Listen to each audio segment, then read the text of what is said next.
अस्सलाम वालेकुम, कैसे हैं आप सब लोग। उम्मीद करती हूँ आप खैरियत से होंगे। तो मैं आप लोगों के लिए पिज़्ज़ा ब्रेड सैंडविच की रेसिपी लेकर आई हूँ। ये बहुत ही ज़्यादा ज़बरदस्त रेसिपी है और बिल्कुल फ्राई चीज़ों से हटके है और उम्मीद करती हूँ आपको बहुत पसंद आएगी। तो चलिए इसकी रेसिपी स्टार्ट करते हैं। 3 से 4 खाने के चम्मच आपने ऑयल लेना है। एक टीस्पून आपने इसमें अदरक और लहसुन का पेस्ट डालकर फ्राई करना है। साथ ही आपने इसमें 2 मीडियम साइज के प्याजों को चॉप करके फ्राई करना है। 2 से 3 आपने इसमें हरी मिर्चें ऐड करनी है। ये सब डालने के बाद आपने इसमें 1 टीस्पून नमक ऐड करना है, 1 टीस्पून जीरा पाउडर ऐड करना है, 1 टीस्पून काली मिर्च ऐड करनी है।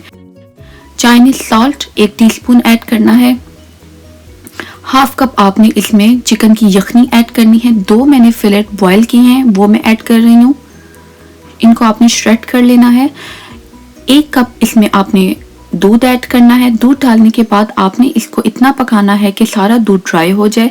2 खाने के चम्मच आपने इसमें मैदा ऐड करना है। 1 टीस्पून सुरख कुटी हुई मिर्च ऐड करनी है। आपने इसमें पार्सले ऐड करके इसको बना लेना है और 2 खाने के चम्मच आपने इसमें खुश्क दूध ऐड करना है और ये हमारी स्टफिंग रेडी हो गई है। अब आपने पिज़्ज़ा डो रेडी करके रख लेनी है। पिज़्ज़ा डो की रेसिपी मैं आपको अपने चैनल पे काफ़ी दफ़ा दे चुकी हूँ। पिज़्ज़ा डो आपने रेडी कर लेनी है और फिर पिज़्ज़ा डो को आपने बिल्कुल बारीक और बिल्कुल पतला सा आपने बेल लेना है।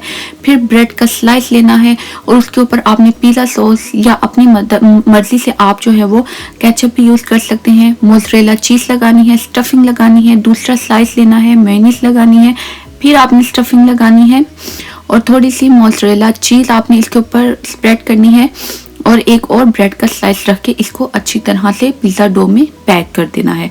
आपने इसको इसी तरह से पैक करना है जैसे कि मैं आपको सिखा रही हूँ। इसके जो एक्स्ट्रा पार्ट होंगे आप छुरी की मदद से रिमूव कर दीजिएगा और ये बाद में भी इस्तेमाल हो जाएंगे। और आपने सारे किनारों को अच्छी तरह से पैक कर लेना है।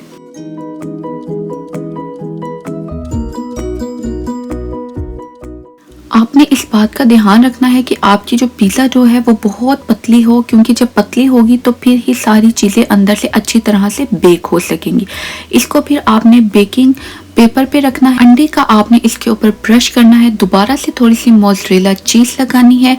अपनी मर्जी के मुताबिक आपको जो भी वेजिटेबल्स पसंद हो आप लगा सकते हैं। जैसे कि मैं तो ब्लैक एंड ग्रीन ऑनियंस और थोड़ी सी मैं इसके ऊपर पार्सले और थोड़ी सी मैं रेड क्रश चिली, ओरिगानो और थोड़ी सी बेल पेपर्स क्यूब्स में कटिंग करके लगा रही हूँ। मैंने इसको 180 डिग्री सेंटीग्रेड पर बनाया था।